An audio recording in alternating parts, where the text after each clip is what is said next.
Madam rides the bus 9 chapter है ये। CBSE board का क्लास 10 का ये चैप्टर है, मैडम राइड्स द बस। इस चैप्टर में एक भावुक कथा में एक 8 वर्षीय लड़की है जो अपनी गांव से बाहर की दुनिया में पहली बार बस यात्रा, जीवन और मृत्यु के रहस्य से उसका पहला परिचय भी है। वो मृत्यु के हमारे ज्ञान और हमारी समझ के अंतर को देखती है। बहुत ही इंटरेस्टिंग स्टोरी है सीबीएसई बोर्ड का क्लास 10 का। इसे आप लोग समझें बुझें। मैं पहली बार घर बैठे शिक्षा में आपको ये लेकर आ रहा हूँ। इसको पार्ट वाइज में बनाऊंगा क्योंकि चैप्टर जो है बहुत लंबा है। इसके पार्ट 1, पार्ट 2, पार्ट 3 से ऐसे बनाऊंगा करके इसको आप ध्यान से पढ़ें, समझें और फिर ज्ञान अर्जित करें। ठीक है। मैडम राइड्स द बस, सवारी करती है मैडम। एक लड़की है छोटी सी जो जिसकी कहानी है हम लोग इसमें पढ़ेंगे।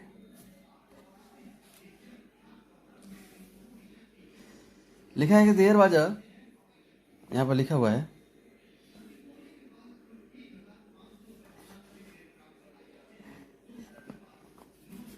There was a girl named, क्या लिखा है ये, वल्ली अमाई। वल्ली अमाई नाम की एक लड़की है।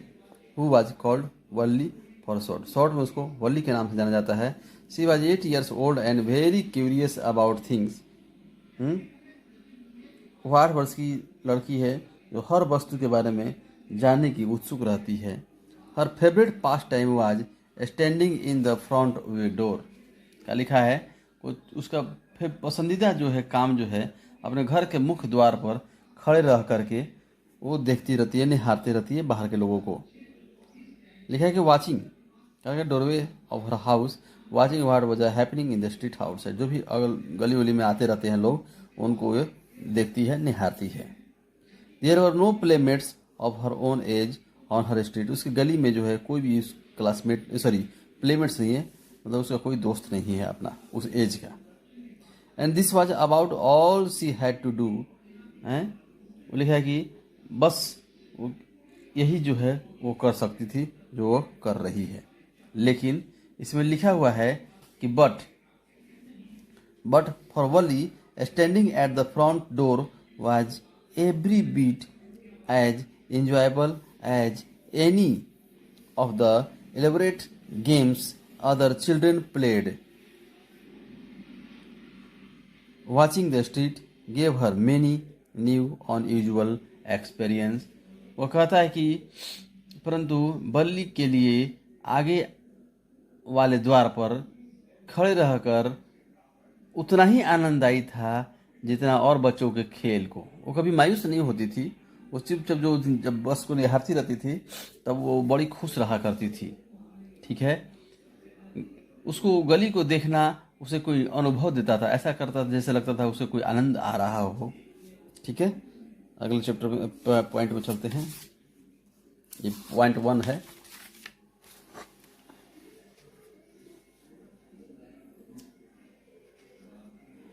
लिखा है the most fascinating things of all was the bus that travelled between her village and the nearest town.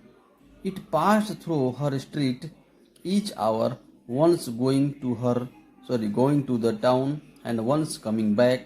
The sight of the bus, filled each time with a new set of passengers, was a source of unending joy for Wali. कह रहा है कि सबसे आकर्षक चीज जो थी, जो बस से जो उसके द्वार से जो गुजरता था, वो क्या करती थी कि हर घंटे उसकी गली से गुजरती थी वो बस जो थी। एक बार शहर जाते हुए और एक बार शहर से वापस आते हुए हर बार कुछ नए यात्रियों से बस जो है भरी रहती थी। दृश्य जो है इस वली के लिए बड़ा ही खुशनुमा था। क्या था? बड़ा ही खुशनुमा था। आगे लिखा है कि डे आफ्टर डे, दिन प्रतिदिन जो है वो सिर्फ क्या करती थी, सी वॉच द बस, वो बस को देखा करती थी। And gradually a tiny wish crept into her head and grew there. She wanted to ride on that bus, even it just once. This wish become stronger and stronger. इस चीज को देखते देखते उसका जो मतलब और भी विशिंग जो चाहत जो थी वो दिन प्रतिदिन जो है बढ़ने लगी. Until it was an overwhelming desire, Wally would stare wistfully at the people who got. और ऊपर कर लेते हैं हम लोग, who got on or off the bus when it stopped at the street corner. कह रहा है कभी कि दिन प्रतिदिन वो बस को देखती रहती थी. धीरे धीरे एक छोटी सी इच्छा जो है उसके दिमाग में बढ़ती चली गई.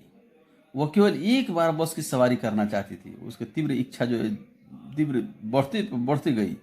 उसकी वजह से होता है ना कि अभिलाषा एक आदमी की जब बढ़ गई, एक बार हम भी बस से सवारी करेंगे, हम भी बस से सवारी करेंगे.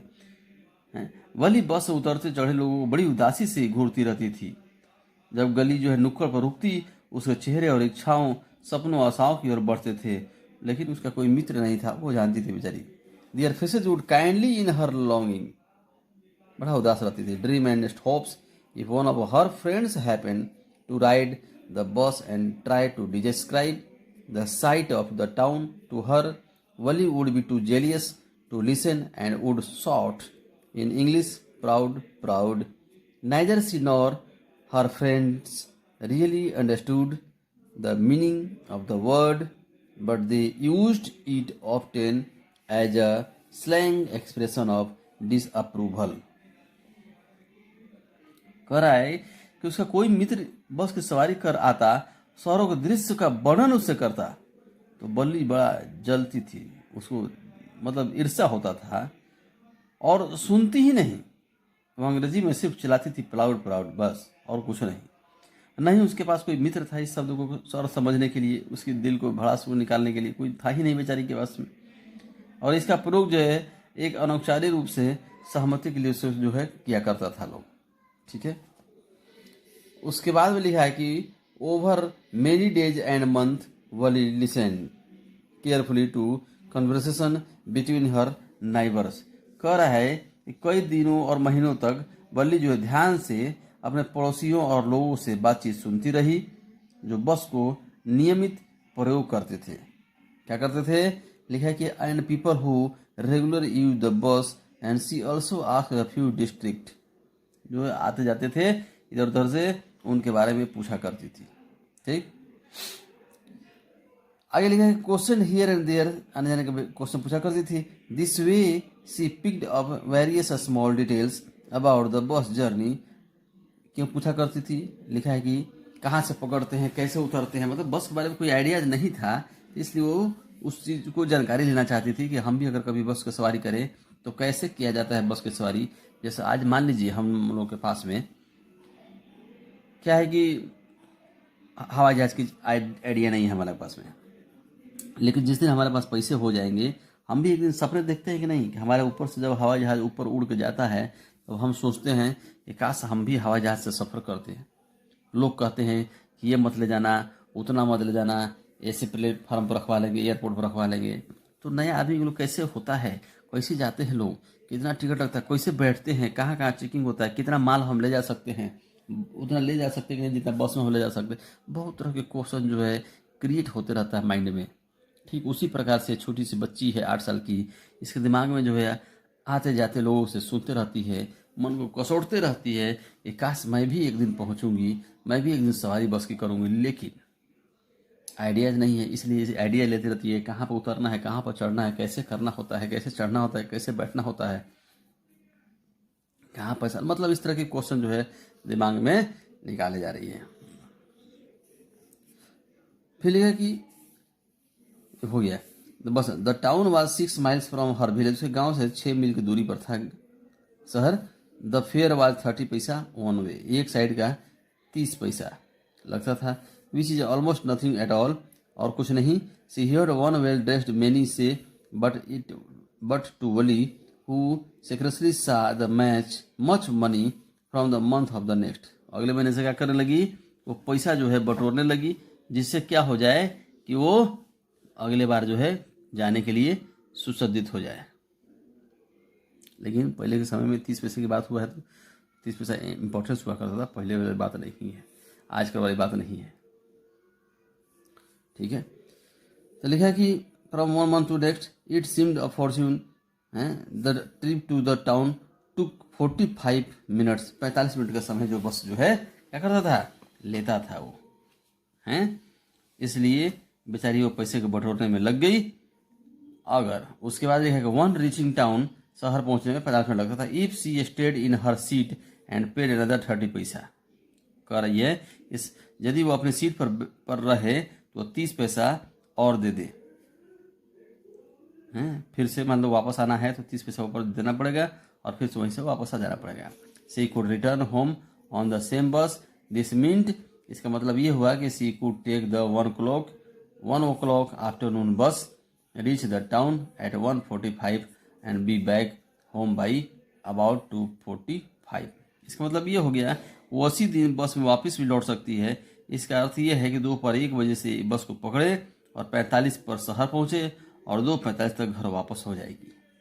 ठीक है, on and on went her thought as she calculated and recalculated, planned and replanned. उसने क्या किया, इस प्रकार जो उसके विचार मन में आते जाते रहते थे, और क्या किया, इसके एक मतलब दूसरा उसका प्लान बनने लगा, दिमाग में योजनाएं बनने लगी और हिसाब लगाती और योजनाएं बनाती। ठीक है, ये पैरा जो 1 खत्म होता है। अगले हम पार्ट 2 में मिलेंगे, पार्ट 2 पॉइंट के साथ में। ठीक है, आपको अगर लाइक और सब्सक्राइब जरूर कीजिएगा। धन्यवाद।